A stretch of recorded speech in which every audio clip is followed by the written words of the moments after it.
नमस्कार। आज बात करेंगे इतिहास के एक ऐसे मोड़ की, 1909 के इंडियन काउंसिल्स एक्ट की।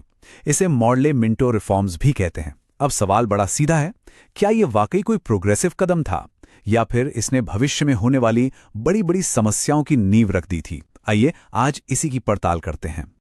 तो देखिए, कागज पर तो इसका मकसद बहुत बड़ा था। कहा गया कि ये देश के शासन में मतलब गवर्नेंस में एक रिप्रेजेंटेटिव और पॉपुलर एलिमेंट लाने की पहली कोशिश है। सीधी भाषा में कहें तो सरकार में आम लोगों की भागीदारी बढ़ाने की बात हो रही थी। सुनने में तो ये बहुत ही अच्छा लगता है ना? एक बड़ा पॉजिटिव चेंज। तो सबसे पहले इसके अच्छे पहलुओं पर नजर डालते हैं। देखते हैं कि वो कौन से पॉजिटिव स्ट्रक्चरल बदलाव थे जो इस एक्ट के जरिए लाए गए। देखिए, इस एक्ट का जो सबसे बड़ा और पहला बदलाव था वो था काउंसिल्स का विस्तार। मतलब जो लेजिस्लेटिव बॉडीज थीं उन्हें सेंट्रल और प्रोविंशियल दोनों लेवल पर बड़ा कर दिया गया। इंपीरियल लेजिस्लेटिव काउंसिल और जो प्रोविंशियल एग्जीक्यूटिव काउंसिल्स थीं दोनों में मेंबर्स की संख्या बढ़ा दी गई। अब इसका सीधा सा मतलब ये था कि इन काउंसिल्स में अब पहले से ज्यादा भारतीय शामिल हो सकते थे, उनकी आवाज सुनी जा सकती थी।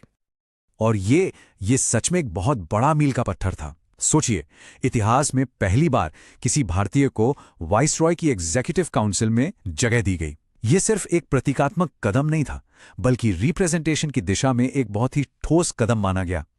और ये ऐतिहासिक काम करने वाले पहले भारतीय कौन थे?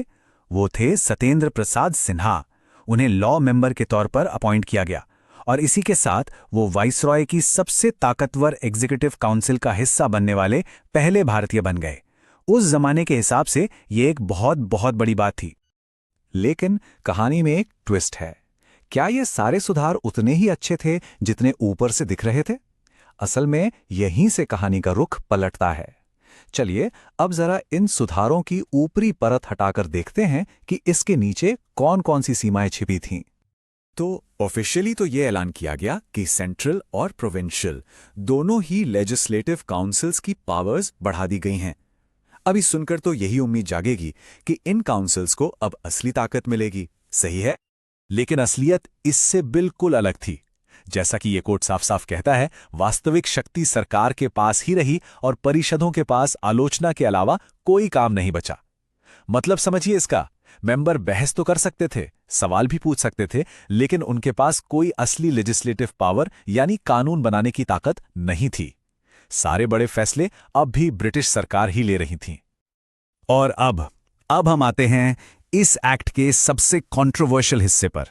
एक ऐसा हिस्सा जिसके नतीजे बहुत दूर तक जाने वाले थे। ये था सेपरेट इलेक्टोरेट यानी पृथक निर्वाचक मंडल। अब ये होता क्या है? ये एक ऐसा सिस्टम था जिसमें किसी एक धर्म के लोग सिर्फ अपने ही धर्म के उम्मीदवार को वोट दे सकते थे। और इस एक्ट के तहत यह सिस्टम मुस्लिम्स के लिए लागू किया गया। यह सिर्फ कोई छोटा मोटा स्ट्रक्चरल चेंज नहीं था, इसने ऐसे झगड़ों को जन्म दिया जो आगे चलकर परमानेंट हो गए। असल में इसने भारतीय समाज में धर्म के नाम पर राजनीतिक बंटवारे की नींव डाल दी और ये वो नींव थी जिस पर आगे चलकर बंटवारे की पूरी राजनीति की इमारत खड़ी हुई। और ये सिस्टम शुरू से ही बराबरी पर आधारित नहीं था। इसमें मुसलमानों को उनकी आबादी के अनुपात से ज्यादा सीटें दी गईं। इतना ही नहीं, मुस्लिम वोटर्स के लिए वोट डालने की जो इनकम क्वालिफिकेशन थी उसे भी दूसरों के मुकाबले कम रखा गया था। तो ये साफ था कि एक समुदाय को दूसरे पर राजनीतिक बढ़त दी जा रही थी। तो इन सब बातों को देखकर क्या नतीजा निकलता है? एक तरफ कुछ अच्छे कदम तो दूसरी तरफ इतने बड़े विरोधाभास। तो इसका फाइनल वर्डिक्ट क्या होना चाहिए? इस एक्ट के वादों और असलियत में बहुत बड़ा फासला था। वादा था ज्यादा रिप्रेजेंटेशन का, लेकिन हकीकत थी बिना किसी असली पावर के।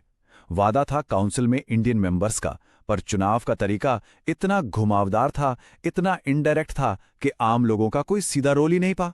मतलब आम जनता सीधे वोट नहीं करती थी, बल्कि लोकल बॉडीज के चुने हुए लोग आगे प्रोविंशियल काउंसिल के लिए वोट करते थे। तो जनता और उनके नुमाइंदों के बीच कोई डायरेक्ट कनेक्शन था ही नहीं। तो अगर हम इसे समेटें तो इस एक्ट की लेगेसी में 3 बड़ी खामियां थी। पहली, चुनाव का सिस्टम बहुत ही इनडायरेक्ट था, जिससे आम आदमी की आवाज कहीं खो जाती थी। दूसरी, जो रिप्रेजेंटेशन मिला भी वो बहुत नाकाफी था, बहुत ही लिमिटेड। और तीसरी और शायद सबसे खतरनाक कमी, इसने सेपरेट इलेक्टोरेट के जरिए एक ऐसी बांटने वाली पॉलिटिक्स शुरू की जिसका असर हमें दशकों बाद देश के बंटवारे के रूप में देखने को मिला। और आखिर में ये पूरा एनालिसिस हमें एक बड़े सवाल के साथ छोड़ जाता है। क्या कोई ऐसा सुधार जो लोगों को जोड़ने की बजाय बांटे, उसे वाकई में प्रोग्रेस या तरक्की कहा जा सकता है? ये एक ऐसा सवाल है जिस पर सोचना बहुत जरूरी है।